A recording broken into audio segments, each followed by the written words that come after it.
Manhattan Institute, and I knew I didn't want to go after Star Parker, but here I am.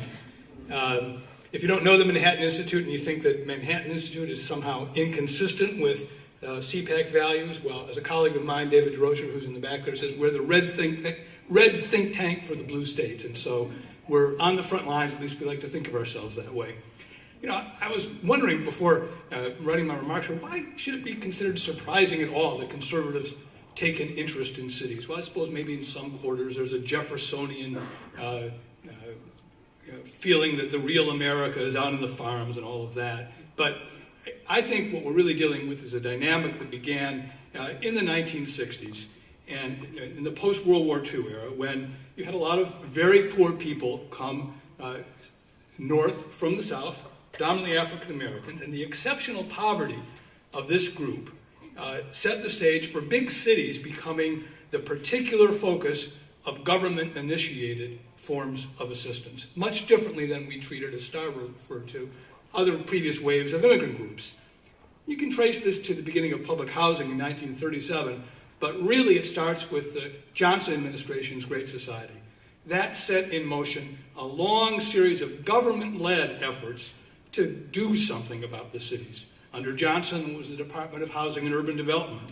Under Nixon, Community Development Block Grant and Section 8. Yes, it was Nixon who did that.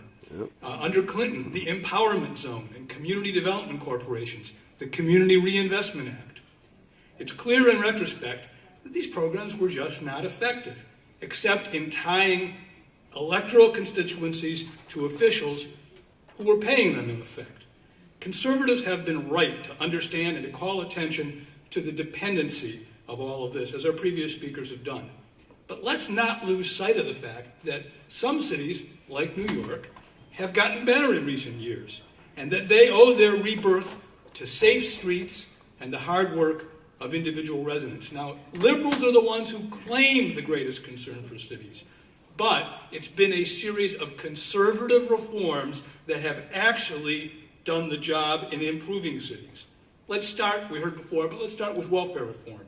Passed by a Republican Congress in 1995, launched, I have to say, a decade earlier by the publication of a book called Losing Ground, which Charles Murray wrote for the Manhattan Institute. Well, thanks to the advent of a time limit and a work requirement, the number of New York City residents, we're not talking nationwide, just New York City residents on welfare, declined. In 1990, it was 1.1 million. That's out of a city of 8 million. 1.1 million on welfare. Today, 300,000. That's what policy success looks like. And yes, let's talk about that revolution in policing. Broken windows policing, launched by James Q. Wilson and George Kelling, which emphasized crime prevention. That's the most effective domestic social program of the past generation. We didn't get all the figures in that short excerpt from our video, but in 1990, the city recorded 2,262 murders. After CompStat, 471. That's a level not seen since the early 1960s.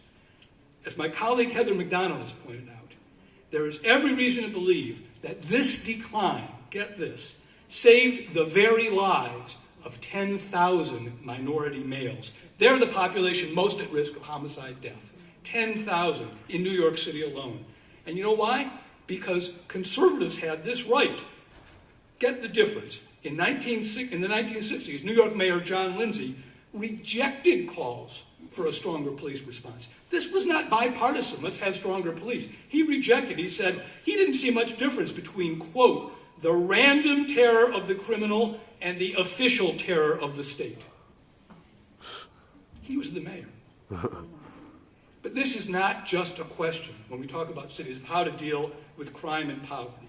Conservatives have an interest in cities that transcend these matters. Cities aren't cesspools of sin or crime. They're the foundations of our prosperity, of our economic dynamism, the places where economic freedom first takes root and bears fruit.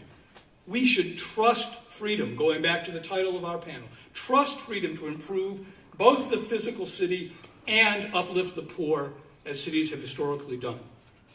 This is the city of the great urbanist Jane Jacobs. She led the first assault on eminent domain when she led through her book Death and Life of Great American Cities, the campaign against urban renewal and public housing. This is the entrepreneurial city. Government has a place here, but it's a limited one, keeping the streets safe, arranging for, but not necessarily providing for, public education. Now I'm going to get really pointy-headed being from New York. As the Greek lyric poet Alcasis put it in 600 BC, I had to trot this out, in discussing the cities of Greece.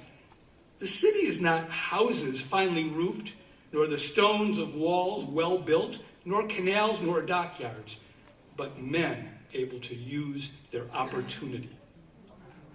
Well, what sorts of new proposals should we be looking for? We talked about some of our greatest hits: welfare reform, policing. School choice is certainly one, the DC voucher program. But how about this one? Every year, 700,000 people are being released from our prisons. It's hard to believe there are that many people in prison. 700,000 people are being released. The liberal state has had an answer to this: drug treatment, job training, endless social programs that pay nonprofit providers to provide services. Well, how about emphasizing, just as we did with welfare reform, do the same thing predominantly for men? Work first, rapid attachment to work.